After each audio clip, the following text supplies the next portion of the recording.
తండ్రి వెంకటరమణ తిరుమల తిరుపతి రమణ సంకటహరణ చరణ భక్తులను బ్రోచేటి తిరుమల రమణ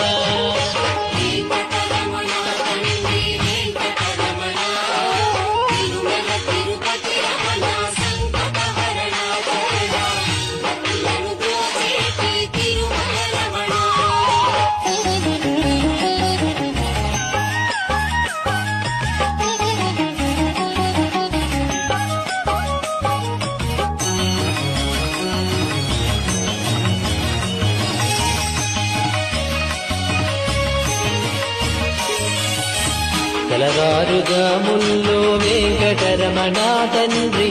సుప్రభాతము చేసెను సురులే రమణ పంచామృతములతో వెంకటరమణ తండ్రి నిత్యాభిషేకములే నిత్యము రమణ వజ్రమకుటంబుతోను వెంకట